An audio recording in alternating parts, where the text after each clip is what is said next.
We are recreating the construction of Tower Bridge, one of the most famous bridges in the world, right in the middle of the cold River Thames in London. But this was not simply about building two beautiful stone towers and placing a road deck on top. To create this bridge, engineers had to hold back the river, dig deep into the muddy riverbed, build massive foundations, assemble a steel skeleton, create a bridge opening mechanism, and hide an entire hydraulic machine inside the structure. If even one stage went wrong, the entire project could have failed. And we begin at the most difficult place of all, beneath the River Thames.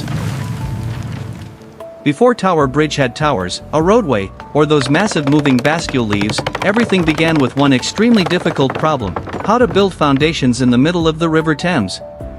Workers had to mark the exact bridge axis, drive cofferdams into the riverbed, pump the water out, and dig deep through mud and stone. This is the part most viewers never see, but if this foundation was weak, the entire bridge above it would never have existed. Once the underwater foundation was strong enough, the first two pier bases began rising above the water. This was the moment Tower Bridge started to take shape for the first time. But the beautiful exterior was not the most important part. Inside the two towers were load-bearing steel cores, with each level built precisely to support the entire bridge.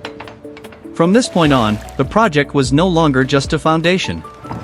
It was beginning to become an icon.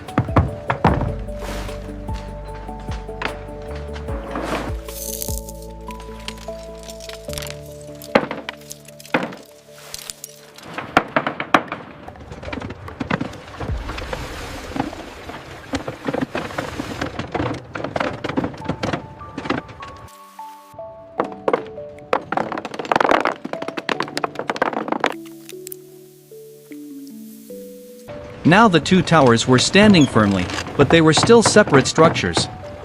To turn them into a real bridge, massive steel girders began extending outward, connecting the towers together.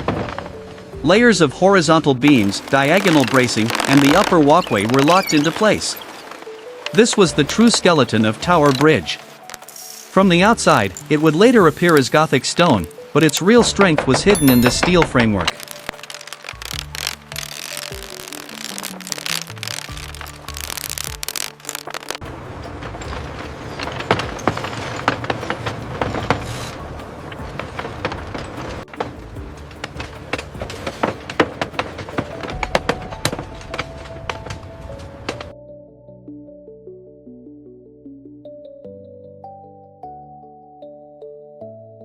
The most special part of Tower Bridge lies at its center.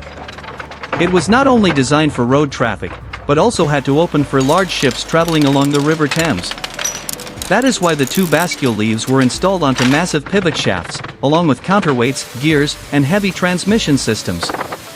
This was the moment the bridge began to feel more like a machine than a static structure. And if this mechanism jammed, the entire bridge would lose its soul.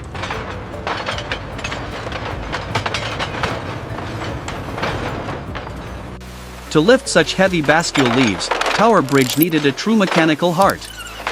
Beneath the tower bases, steam boilers, pistons, accumulators, and pressure pipes were assembled into a massive system.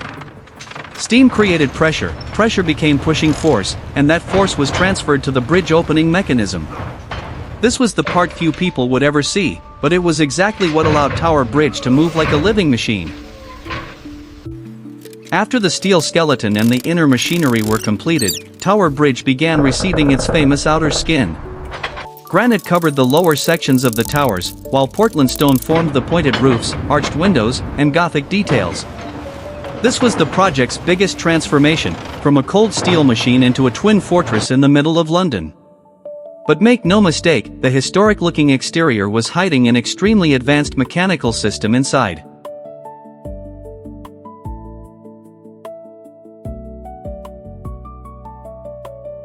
Once the Gothic form was complete, the bridge still could not be used without a proper roadway.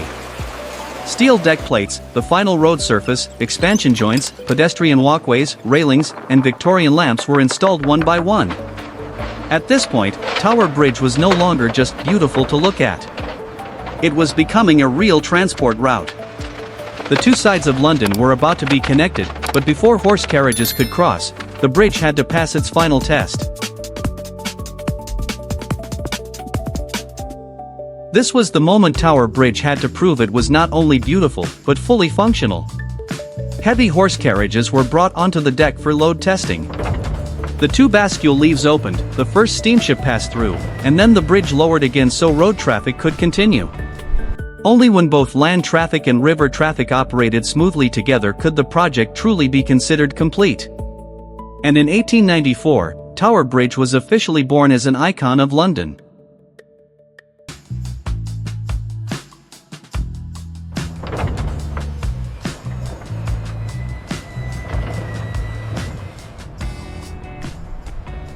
From the very first foundations laid deep in the River Thames to the moment the Twin Towers began rising against the London skyline, and then the massive steel structures connecting everything into a single-form Tower Bridge did not appear in an instant.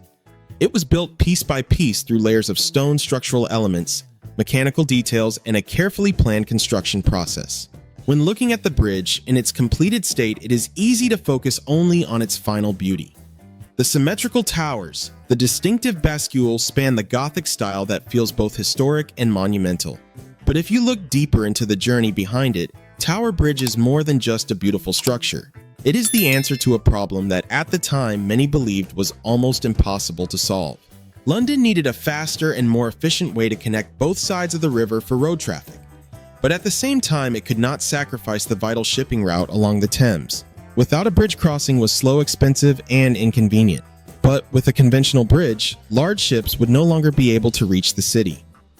This was not just about transportation. It was about trade logistics, urban life, and the future growth of the entire area.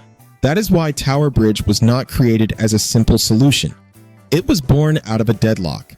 And often, the most remarkable structures begin where limitations seem impossible to overcome. In that sense, the story of Tower Bridge is not only the story of construction, but also the story of a city refusing to accept that it had to choose between movement on land and movement on water. Over the course of 8 years from 1886 to 1894, this approximately 244-meter-long bridge was constructed at a cost of over £1 million at the time.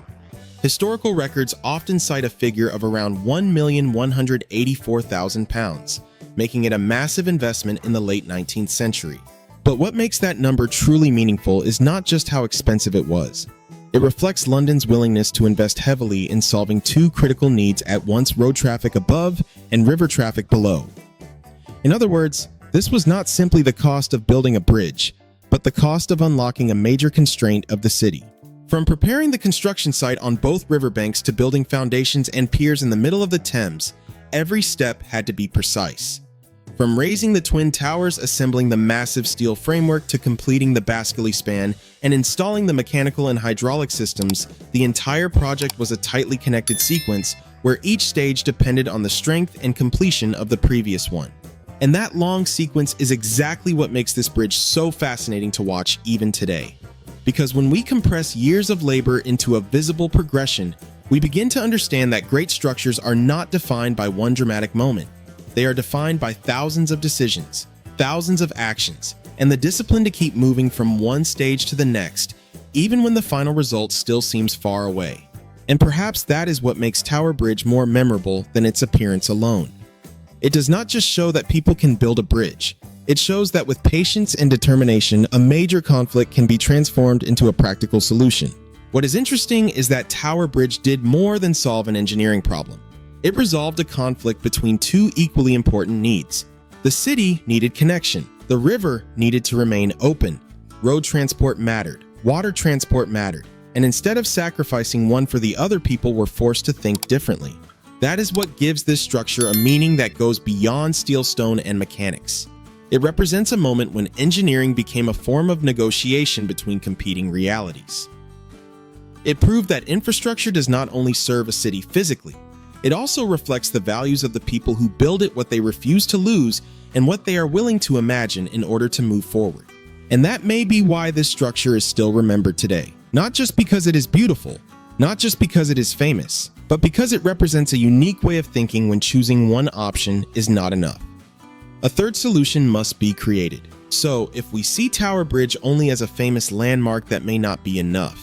Because what truly matters is not how tall it is, how long it is, or how much it cost. What matters most is how it came into existence and the value it created once it was completed, a bridge that connects London while keeping the flow of trade uninterrupted. It does more than connect two riverbanks. It freed a city from a deadlock. And it is this journey that makes Tower Bridge not just something people look at, but something they continue to tell stories about. Because in the end, what stands here is not only a bridge. It is proof that some of the most enduring symbols in history are born from the hardest problems and from the people determined enough to solve them.